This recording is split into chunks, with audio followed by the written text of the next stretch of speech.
I'm going to spend about 20 minutes. About 2 o'clock this morning, I was up, my internet, my phone, and came across this site called Logical Fallacy, the etymological fallacy, alias abuse of etymology. So we're going to analyze that. The mistake of confusing the current meaning of a word with the meaning of the etymon to be the real or true meaning of the current word. I'll read it again. The mistake of confusing the current meaning of a word with the meaning of the etymon to be the real or true meaning of the current word. I'll continue.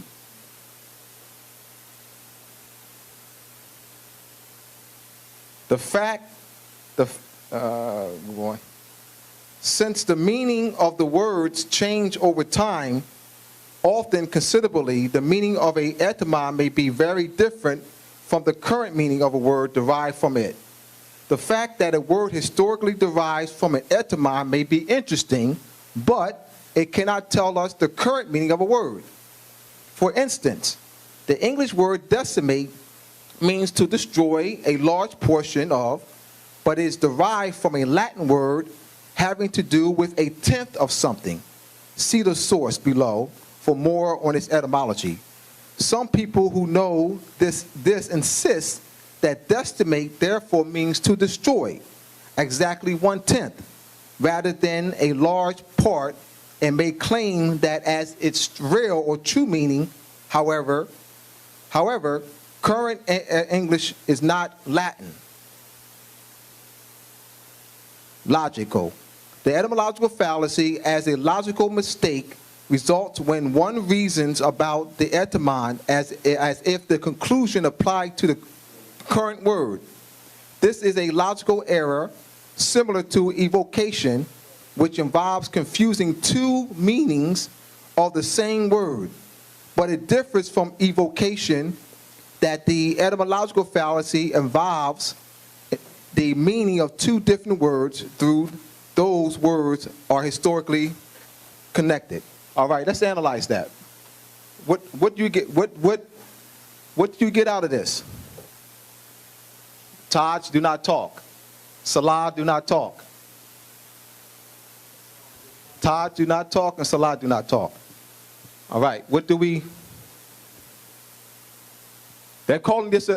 They're calling the use of etymology as its current meaning to be a logical fallacy.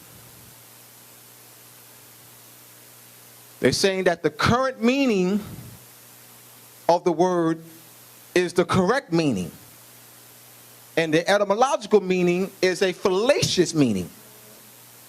To use etymology is confusing. This is what they're saying. This is what they're saying. They're calling this logical fallacy, etymological fallacy. What do you think about this? All right, trying to keep us from knowing our history. Any other thoughts? Selah, do not talk. Taj, do not talk. You were in the back. All right. Keep us on the wrong track. All right. Give me more detail. Keep us on the wrong track of what? From what?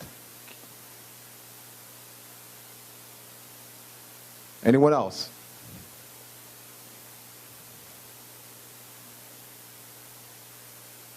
This is the kind of discussions that I had when I started studying etymology. My co-workers, teachers, would say to me that etymology cannot be used. How can the students use etymology?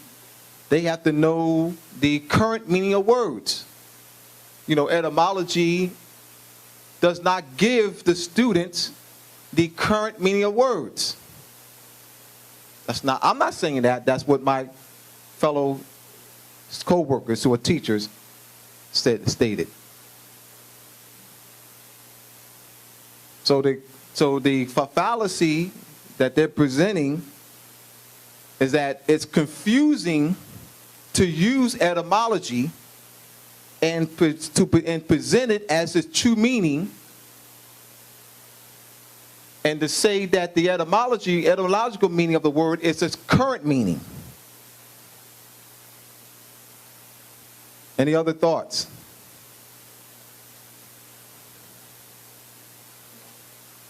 How can we use etymology? Is etymology the current meaning of a word? Is the etymon of a word its current meaning? Or is the connotative meaning of a word its current meaning? What do you mean by current meaning? This question. What do you mean by current meaning?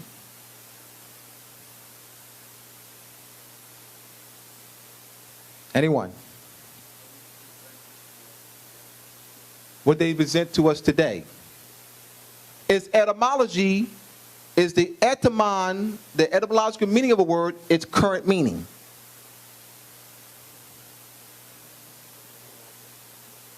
And not in all cases. And what are some cases in which it's not its current meaning? In what cases is etymology not its current meaning? In what cases is etymology not its current meaning? You say it's not in all cases. So if you're saying not in all cases, that means that there's some cases in which etymology it's its current meaning. What does eta mean? True and real. So the etymology of a word is its true meaning. The etymology of the word is its current meaning. The current meaning, the etymology does not change. What occurs is new meanings, connotative meanings are developed, and the true and real meaning is suppressed. So you have semanticists who's trying to get this off. They're trying to present the argument that the etymology, to make an etymological argument, is confusing because you're bringing in another meaning which is different from what they call the current meaning. So the connotative meaning is referred to as this current meaning. But the current meaning, if they're referring to but is the current meaning the true meaning? Is the current meaning or connotative meaning the true meaning? We know that etym is true.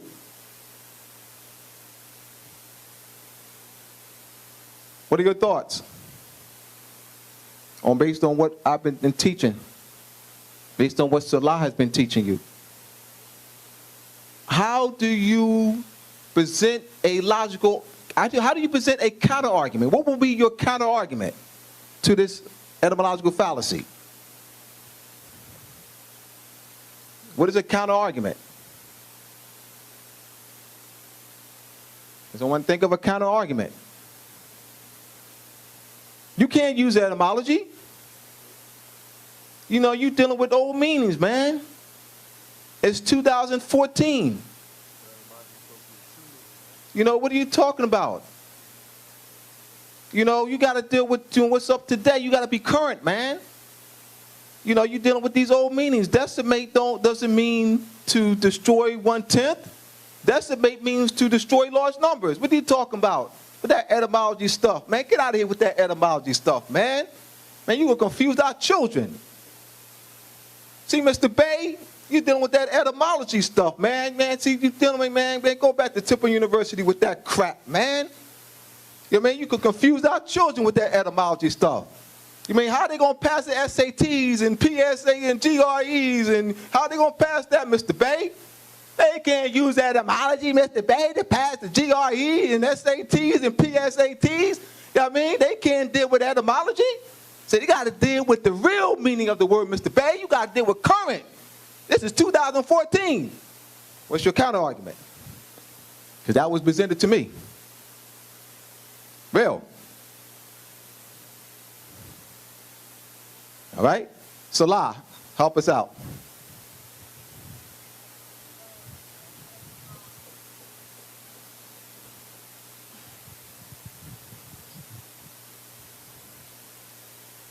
Well, if the etymon means true sense, then the etymology would tell me the true meaning of the word, and that the current meaning is based on the connotation, which is an added or shaded meaning of a word. And etymology refers to the denotation, where D refers to complete and note is to mark. So denotation is the complete marking, the complete definition of the word. And that comes from an etymological study. If I have a complete meaning of a word already, then why do I need to add to it?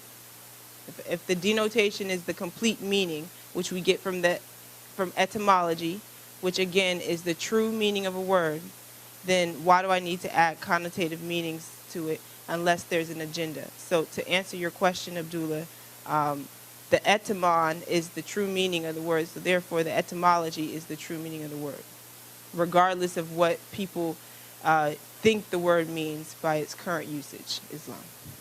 So we can also say that the etymology is the current meaning. The etymology is the current meaning. See, they're using this current meaning as the basis, as the roadmap to determine what is real and what is not. So this is key, to understanding. Brother Rick, talk to me.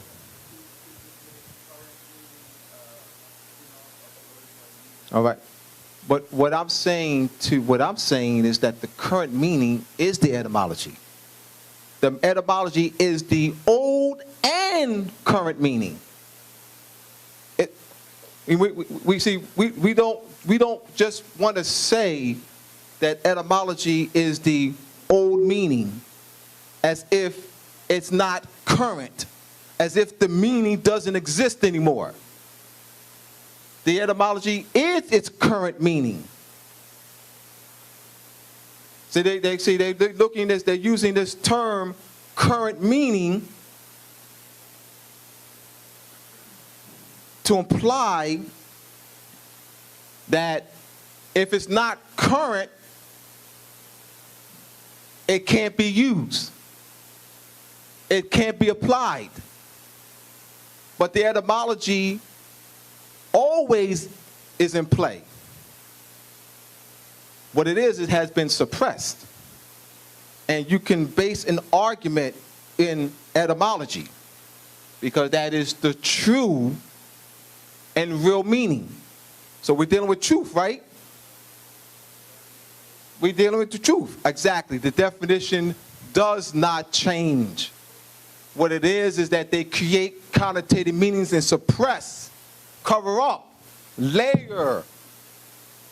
So it's not, the meaning of words do not change. That's a falsehood. You got scholars who say that. Scholars who say, man, words change meanings. Words don't change meanings. People, European colonists, create connotative meanings. They ain't like the word itself change the meaning. How can a word change meaning? Somebody has to create the meaning. Someone has to create a modern connotative meaning. Doesn't change on its own. All right? So there's not a change in meaning. Any comments?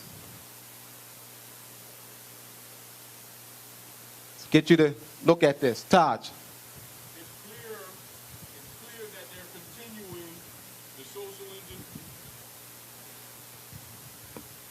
it's clear that they're continuing the admitted social engineering that they expressed in the military manual, technical research manual styled as King Alfred, where they're deliberately dumbing the people down and making countermeasures to any progressive thought or critical thinking. Yeah, as a whole, I wanted to make that statement as an overall. So this is a military plan. It's a military plan to get you away from the truth. It's foundation. It's done strategically. And so our people who not having this foundation, will be like my co-workers and criticize me. They just, trying to get through the day, and they just want to get paid. And I am bringing this etymology stuff. They don't care about no etymologies. They just want to get paid. Get their pension, and hey, etymology, huh? I want to get paid. I ain't worrying about no etymology. I'm trying to, get through my pension. Hey.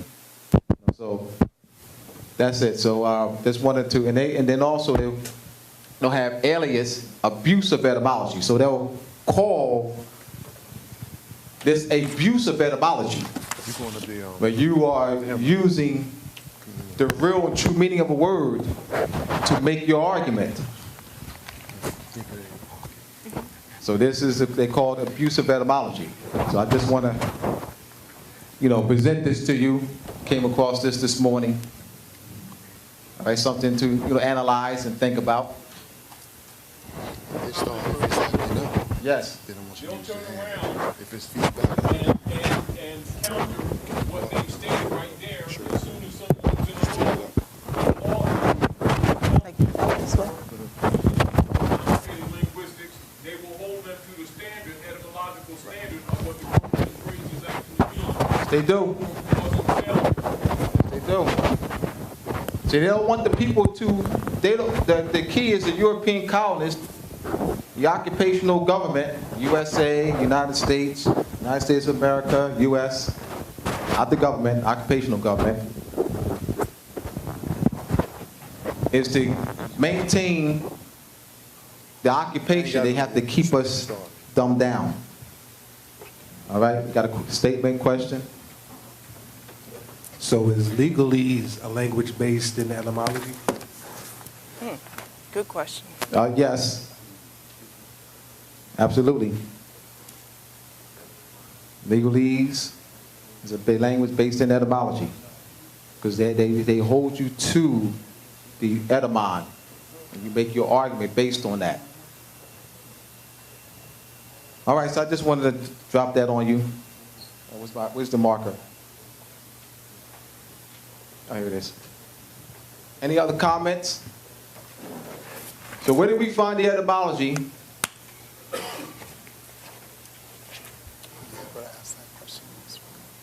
Talk about this, the entry, level, meaning. So we have the word slave, right?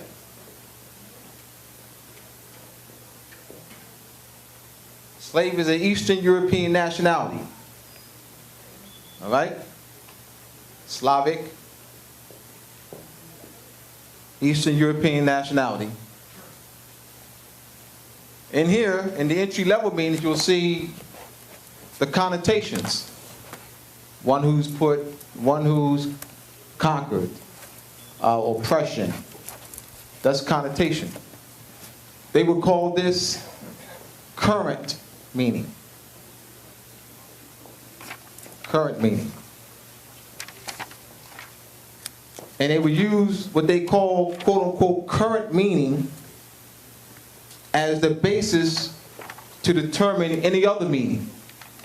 So this is the current meaning, as they will call it, and anything that is not in harmony with this quote unquote current meaning is false. Or they'll say, well, you know, that's obsolete. That's archaic.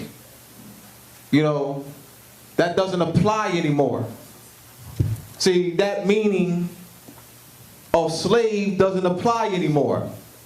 Yeah, that used to be,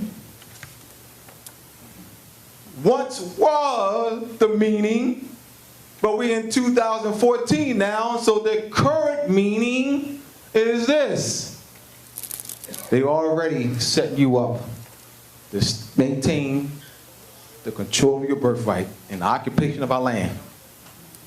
The European colonists, the occupational government, USA, United States of America, all right, created this paradigm to steal and maintain occupation of our land.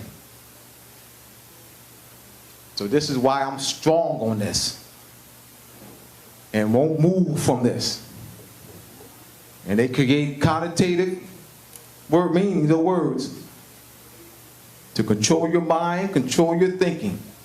Because they don't, the European colonists and occupiers of our land do not want you to think outside of their controlled, orchestrated paradigm. Once you begin to think outside of their false, distorted, birthright stealing paradigm, you now begin to move into areas of birthright and sovereign thinking and begin to challenge their false claim and their occupational rule of our land. So there's a political agenda that's connected to this. All right? Any other comments, questions? I'm going to be bringing Sister Selah on. I just wanted to, you know, bring home this. All right, so this is the entry-level meanings. Turn around for me, please. You take notes on this? You got this? Good. Good. So you have your etymological brackets and your entry-level meanings. This is where your connotations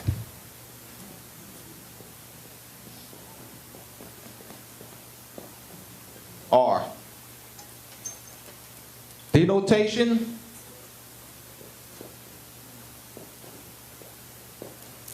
What does the word signify? Indicate? What is its marker?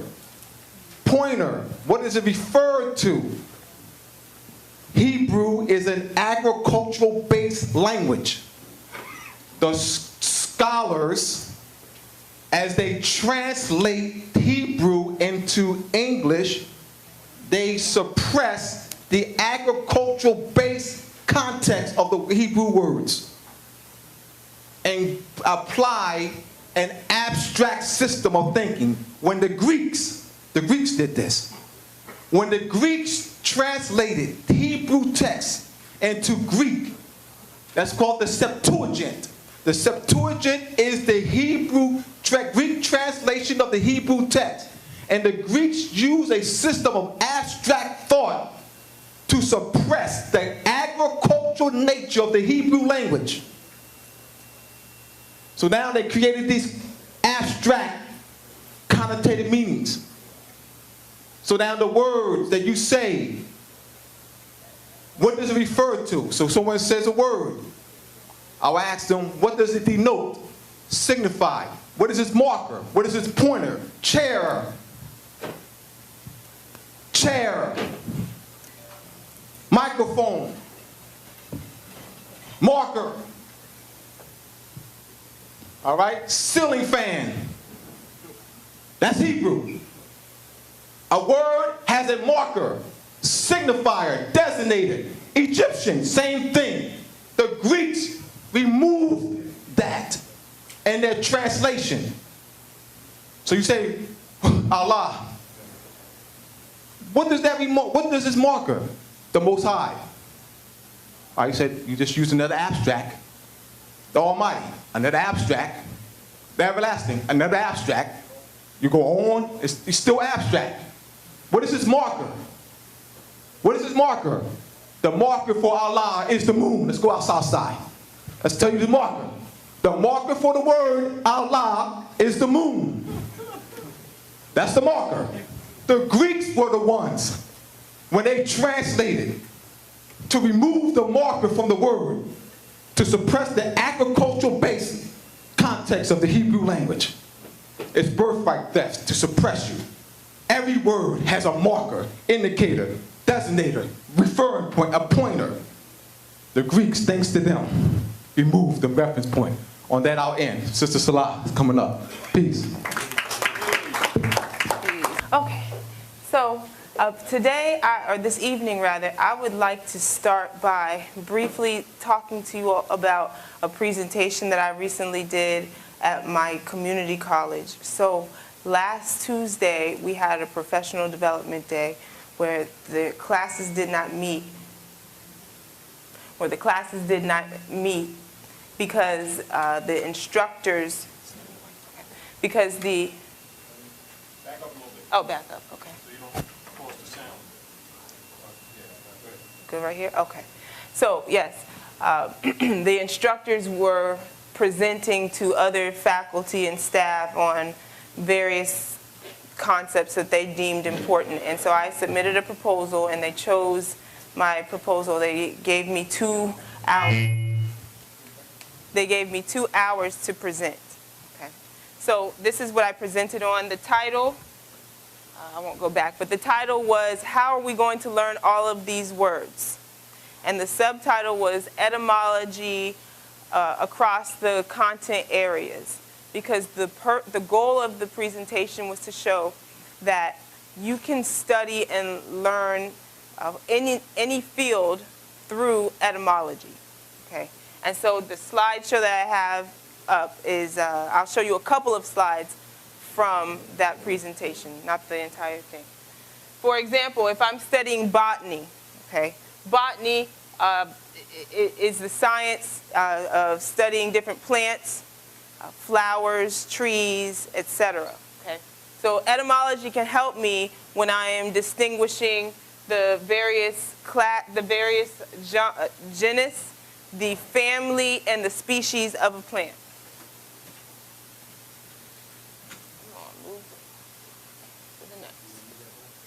Okay.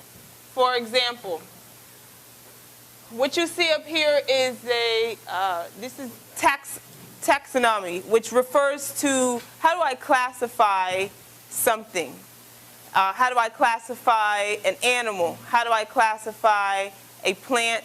How do I classify, even humans were classified based on this system, which was created by Carolus Linnaeus, who is the same person who created the color scheme, where black, white, red, yellow, those were the actual colors that he identified people as. Now we don't call people yellow, right? But when he came up with this system, he had it in a hierarchy where white was the highest, then yellow, then red, and black was at the end.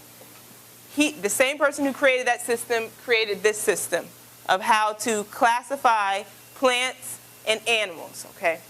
And so if you notice, you have the domain, the kingdom, the phylum, the class, the order, the family, the genus, and the species. So up here is general, at the top is general.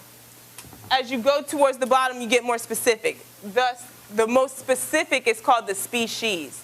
Similar roots there, same roots, species, specific.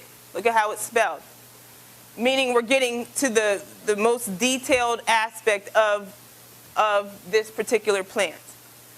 However, when they name plants, they only refer to 2 of the names out of that whole list. Okay? So I have a rose. The rose is going to have a name in each one of these categories. Okay? However, when I'm talking to other botanists, I'm only going to say the last 2, which is the genus and the species. That's called binomial nomenclature. Etymology can help you with that. Binomial. What's the prefix of binomial? 2. Nome. Nome refers to name. Binomial. To name. Nomenclature. Nomenclature, referring to this is the system we use to name something. We use a system of using two names. That's what binomial nomenclature refers to. And so the etymology is used to name the genus and the species. Example. Okay, this is called a Rosa canina, a canine. Okay, Rosa would be the genus, and canina would be the species, because it's more specific. So, and this is in Latin. So Rosa means rose. Think of canine. This is like the word canine, which is a dog. So this is classified Rosa. So the family name is Rosa, the genus is Rosa as well, but the species is canina, which refers to a dog rose. And if you notice, the family has an AE, has an E at the end, where the genus does not. The family names always carry the AE at the end of it. So if I'm a student, I'm taking botany, there's so many names I have to remember, but if I see a pattern, I taught a lesson on this today in school. You learn better when you see patterns versus when you look at things in randomness, okay? So look for the pattern in the words. You see the E at the end, oh, that's the family name. Okay, so like I stated, family names. These are all the family names. So, can I get up here? Yes. Can y'all see me if I'm up here? Okay. I need to point. So this part at the end refers to, it's just a family. Again, we're talking about classifying plants, right?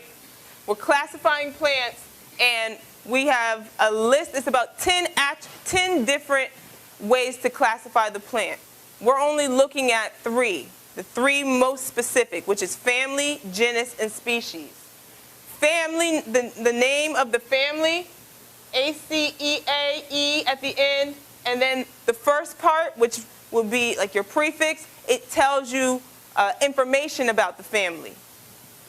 So here we have, what do you see in front of the A-C-E-A-E? Aster. Who remembers what aster means? Star. Therefore, this refers to plants that are shaped like a star. Okay? Faba. That means bean. Like fava beans. Faba. It refers to plants that are beans, peas, legumes. This is their family. This comes from apium, A-P-I. Apium, it refers to celery. So this refers to plants that are in the same family as celery. This refers to ginger. This refers to, it's a nightshade. It's a nightshade plant. Again, the ending is the same. The part in front is different to give you information about that particular family. So as you can see. Okay. And so this, I showed them this so that they could visually connect an image with the meaning. So, okay. And then the genus, so that was for the family. The genus is Latin as well, and it ends in A, UM, or US. There's 7 classes of distinction that you would have for genus. Again, genus was like when I said Rosa, telling me that the genus of this particular plant is a rose. And therefore, what's left is the species. So that's where you get more descriptive. It's also Latin in form. For example, say I had a white rose. It would be called Rosa albus. If I had a rose that was just considered the most beautiful of all roses, it would be Rosa bellis, because bellis is Latin for pretty or beautiful. You also have geographical species, species that are named based on where they have been found. So Anglicus refers to English, Hispanicus refers to Spanish, and then you have personal names based on somebody who may have done work with that plant or somebody who quote unquote discovered it, although I don't see how someone can discover something that's in nature, right? I mean, you didn't really discover it, right? You came upon it, but you're not like the founder of the plant. However, you know, they tag their names onto things for ownership purposes. Yes, sir? How would folklore expression fit into what you're describing, such as Georgia pine type expression? You know, common people use. Oh, you're talking about the everyday expression, Yes. the everyday expression. Georgia pine. Well, in order for me to answer for that particular case, I would have to know what the binomial nomenclature is. But really, the everyday term that people use is really kind of based on translating the Latin, the genus and the species, which are in Latin. When they're translated into English, that's the common term that everyday people use. Does that answer your question? All right. Also, you can use this for anatomy and physiology. For example, anterior. In what position, if you're looking at the anterior view, you're looking from the front, because A-N-T-E refers to front, similar to pre. If I'm looking in the back, I call it the posterior, post meaning after.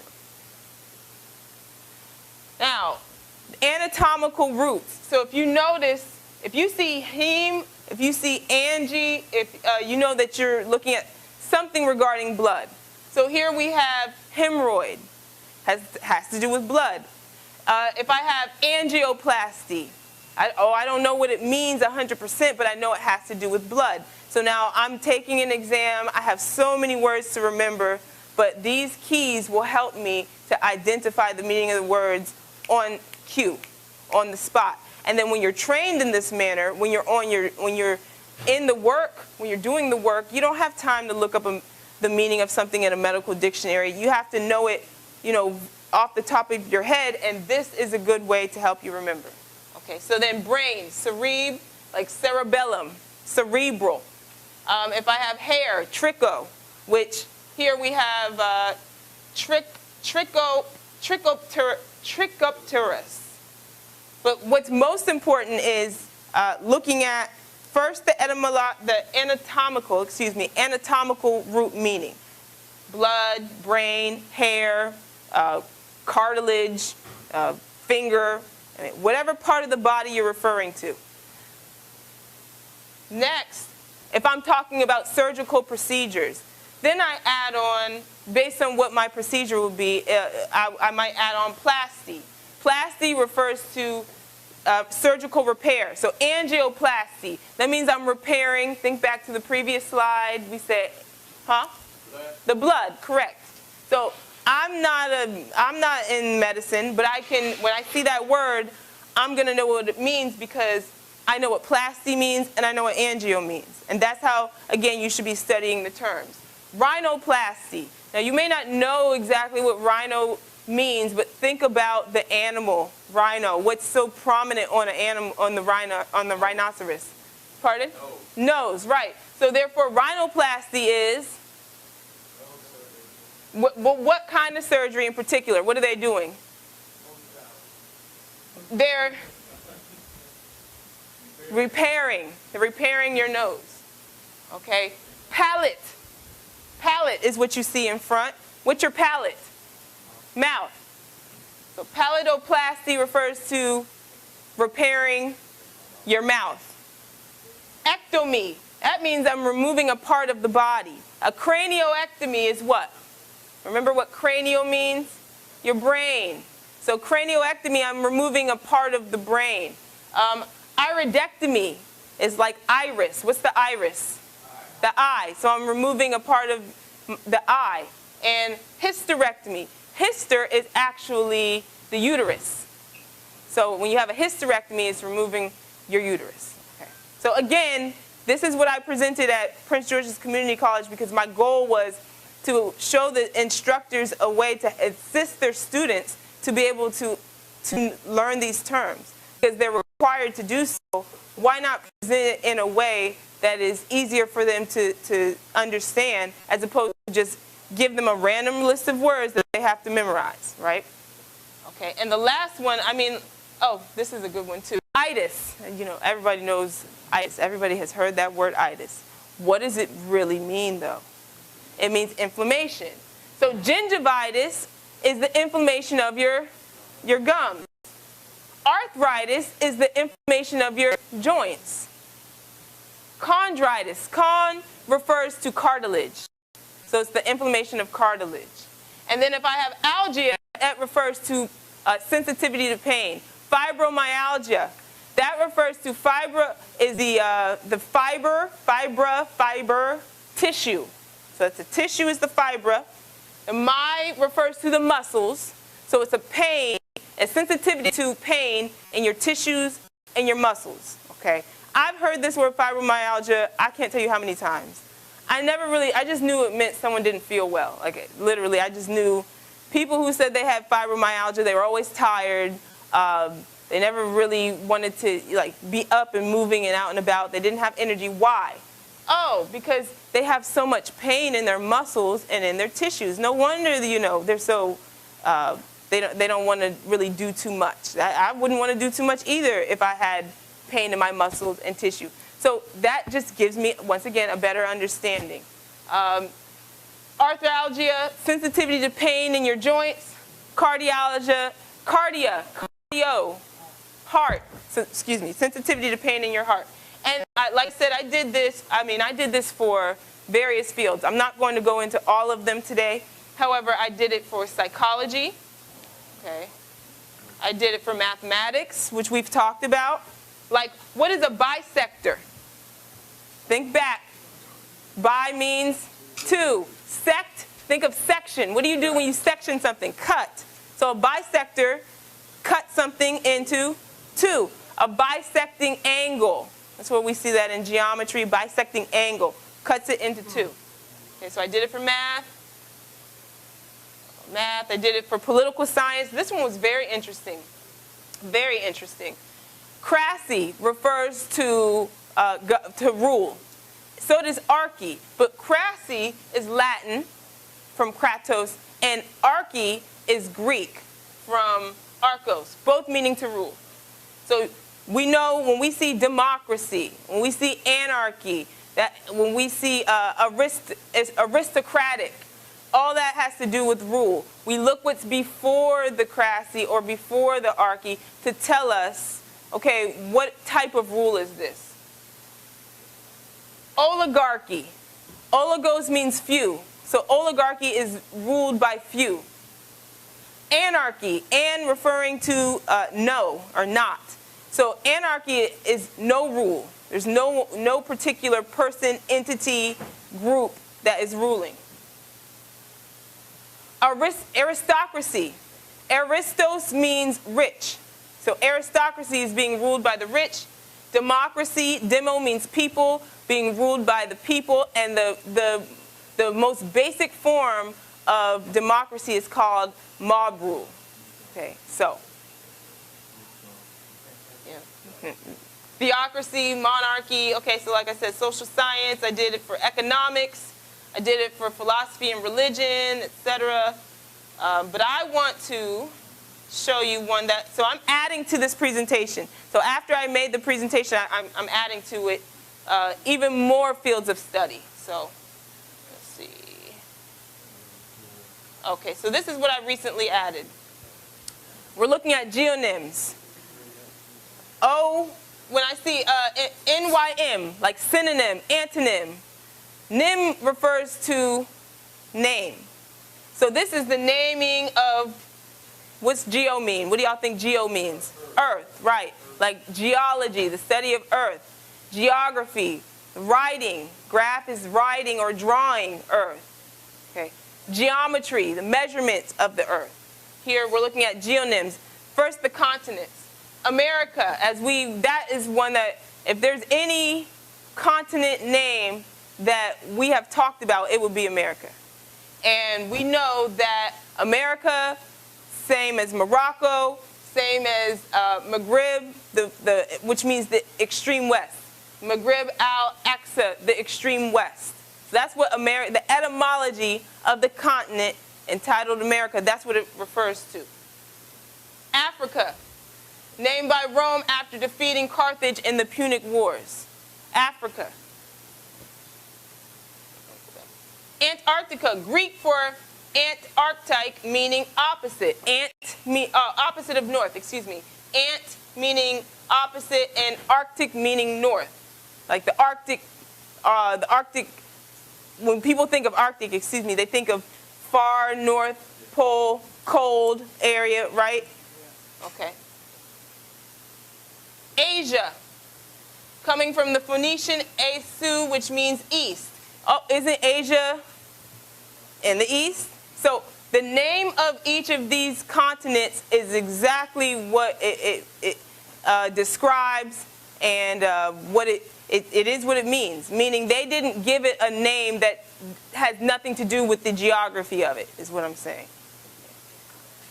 Australia. And now this one's called Unknown Land in the South. That's Australia. Europe.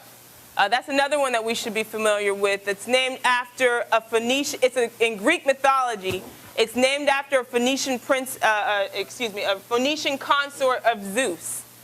And it refers to go down or to set, as in the sun setting. Don't you see also how these etymological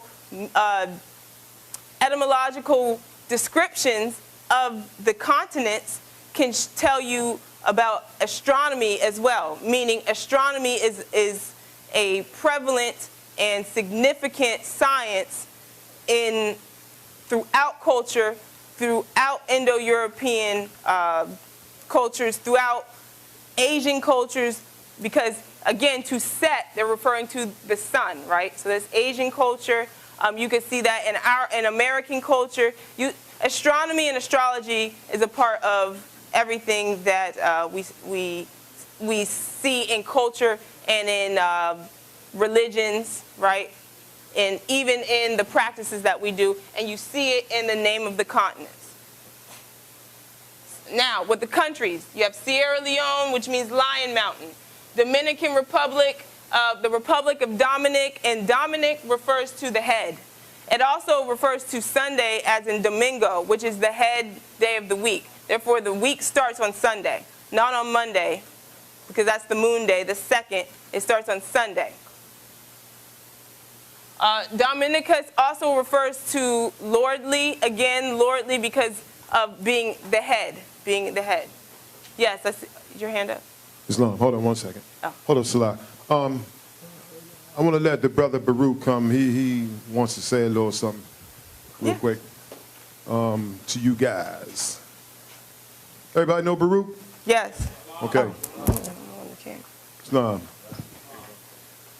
I got to be careful. I got all these scholars in there. I got to check my etymology and, you know, the hermeneutical scholarly work that I did before. No, but great pleasure to speak with you earlier. I want to thank everybody for coming out today. It's, again, an honor to be able to host an activity such as this.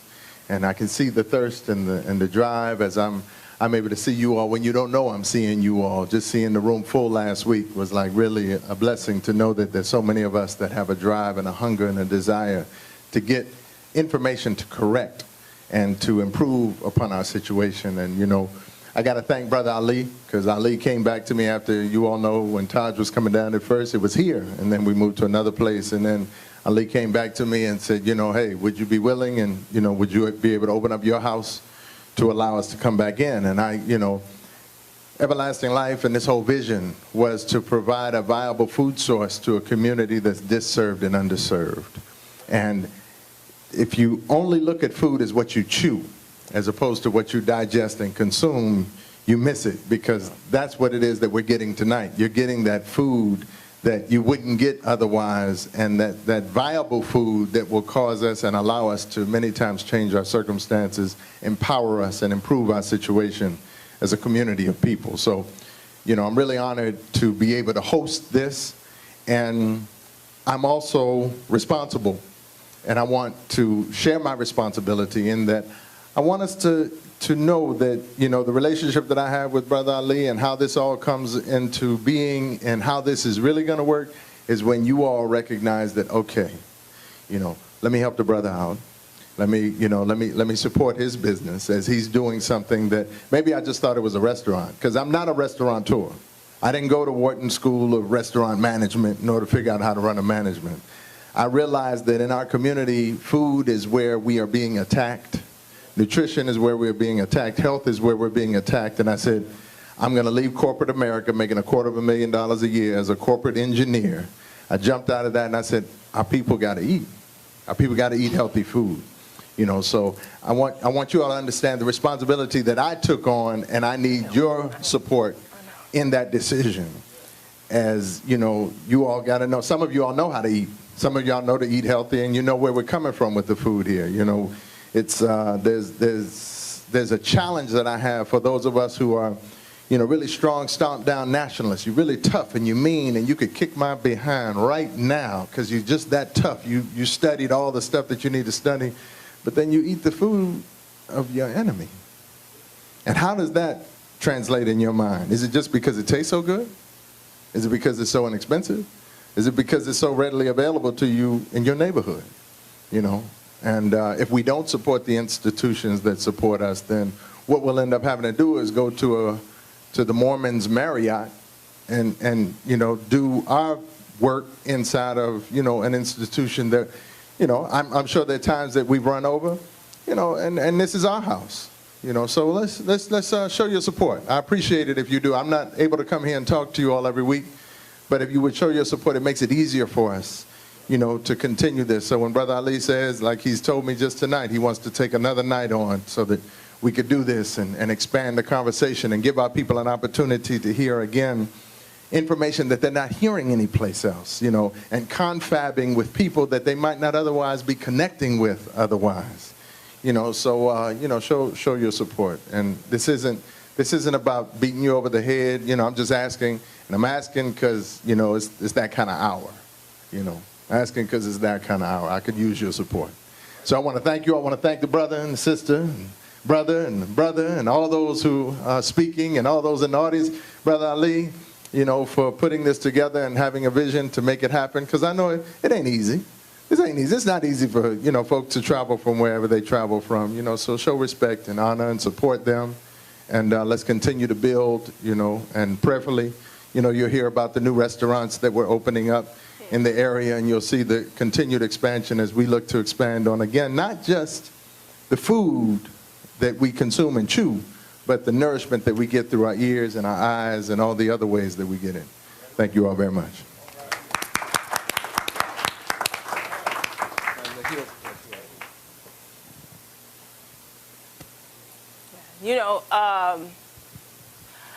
I personally have made a change in my eating habits about 5 years ago. I changed a lot up. And one of the things I always tell my students is that you have to be able to read what is in your food. So etymology can help you with that too. So just wanted to tie in. No, seriously. I mean, I always say if you see a word and it's not something that you can readily identify as food, then 9 times out of 10 it's not, and you probably don't want to eat it. You don't want to ingest it. So, and then you can find out what that chemical is via etymology. So, you stating that actually makes me think I might want to put that in my presentation too. Yeah. So, all right. So we left off Puerto Rico, right? Puerto Rico means rich port. I put this piece of gold here because that should let you know why was the port where quote-unquote Puerto Rico was located, why was it so rich? Because of the gold. Okay. Etymology of the name of the place can tell you a lot. I found that some places are named in Latin or Spanish or French, depending on who occupied the land, right? So these are examples. Honduras is Spanish for depth. Then you have names where the origins the original name has just been anglicized. It's been, or romanced, which means made into a Latin form or made into a English, Anglo-English, made into what we would say in English today. So Haiti, in Arawak or Taino, it's Haiti, without the H. Haiti, without the H. Not Haiti, that's the modern day English way to say the word, right? So these are key because you can kind of see more closely what the indigenous name of the place is, okay? And it means mountainous land. Jamaica as well. Jamaica, however, the meaning of it is land of wood and water. Also, it's been found to mean land of springs. Therefore, once again, very, very, very similar in the way it's spelled, very close to the way it's pronounced, but it's just been given a more English or Latin sounding name. Then you have ones that are just based off of, I'll go to this one, that are based off of the indigenous name, coming from the tribes. So here we have, I chose all of these. If you notice, all of these nations have a similar ending. They all end in what? Stan, right, which refers to standing, like standing in a place. So it refers to the land. This is the land, Paki is pure. So Pakistan is pure land. Afghan is a tribal name. So Afghanistan is the land of the Afghans. Hindustan, which is India, which we know is India today, transliterates from Indus, which is Latin, to Hindu, which is Persian, to Sind, which is the ancient name. Kazakhstan, tribe. Kazakh is a tribe. Tajik is a tribe. Here, I thought this was interesting. When you break down this word right here, the K-R-Y, it refers to tribes. And the K-R-Y-G refers to tribes. The Y-Z, this part right here, refers to 40. So it's the land of 40 tribes. And, you can see the rest up here. So point being that these are more closely linked to the indigenous name because here, these are the tribes that were prevalent in that particular area. So that's just something I noted as well that I added to my presentation. I'm going to keep adding to it. I'm going to add terms about the study of flags and the study of seals and adding things about genealogy, about your bloodline, about pedigree, about consanguinity. So, I'm going to add to this presentation, and each time I come, I will present a little bit more. Okay.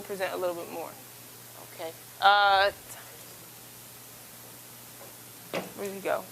My time. 8:56, so I got about 5 minutes. Okay. All right, in my last 5 minutes, I have another presentation to bring up. Abdullah, I'm having trouble. Okay, I got it, but I want to get out. Okay.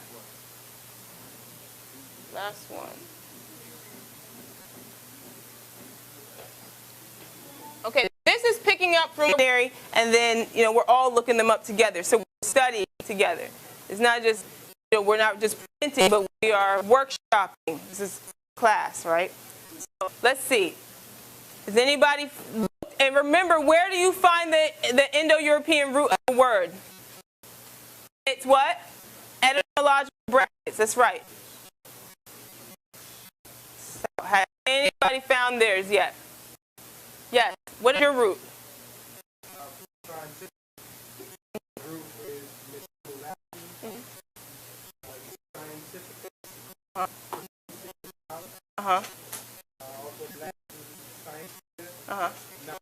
Knowledge. Does it give you Proto-Indo-European? Okay. Okay, that's right. Yours is S-K-E-I. S-K-E-I. Did you find yours? Let me see your word.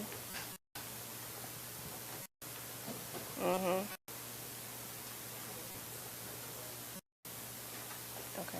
And then you would look that word up, but you don't have time right now. But you would look that word up. And you're going to see, but notice this. It says science. Oh, similar to what word did I have him look up? Scientific, which again refers to knowledge. So that's how you're able to see what nice really means when you look it up in that dictionary, because you see it's related to the word science. Science meaning to know. Therefore, when can I put that up? Yeah, it's okay. N-E in front of science, right? That's what you found in her dictionary. Okay, so you see the word science, N-E in front of it, meaning not. That's how you get not. Well, what does science mean? To know. So to not know. That's why nice means to not know. Okay, what did we get for witness? So looking it up, what did we get for advisory? Mm-hmm. Where's the advisory?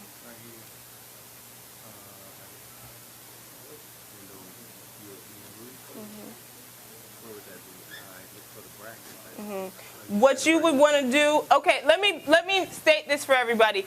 When you are looking in your dictionary, if you cannot find the word, if you can't see it in the brackets for that word, you want to look up another word that has the same root just by looking at it. Therefore, advisory, right? If I take off the AD, what do I have? And I take off the Y, what do I have? Visor, right. So you would want to look that up. What I'm going to tell you for the sake of time is that, so here are the roots, and here are the Proto-Indo-European roots. Notice that witness was W-I-T. Advisory was V-I-D. That's the root.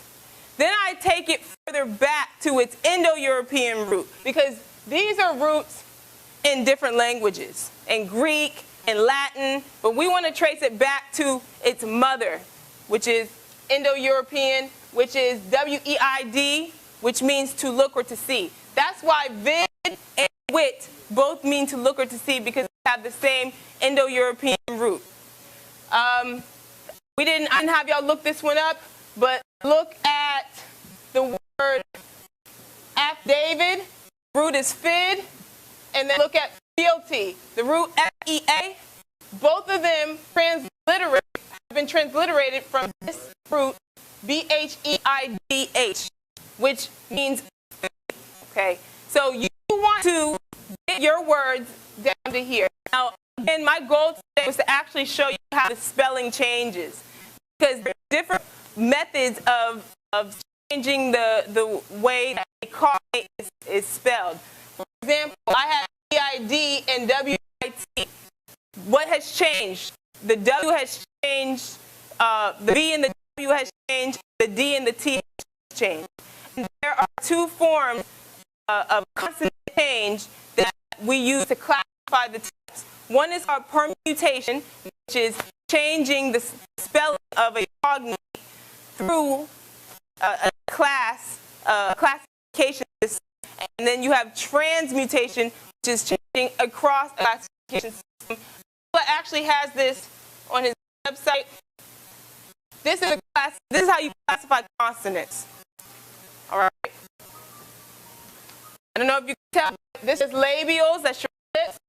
Nasals, that's your teeth. Gutturals, that's your throat. How do I make the sound? Oh, I make labial sounds with my mouth, like like the M. I use your lips. You always use your mouth to talk, but your lips, I use lips to make the M. I use my lips to make the B, right? Same for P, V, F, and W. Versus my teeth, the dominant usage. For T, I'm using my teeth mostly. For D, using my teeth mostly. So you want to study this. This is on Abdullah's website. I suggest you all look at it, because I will refer to this when I really get into the change of the forms. I would have gotten into it today, but I really wanted to show you the presentation, because my colleagues really enjoyed it. I mean, European and Moorish colleagues. I mean, the Europeans are shocked, like, oh God, who I heard all this information. I mean, they look really shocked. They were looking at me like, so, you know, it's powerful. It's powerful. And then I say Islam, and thank you very much.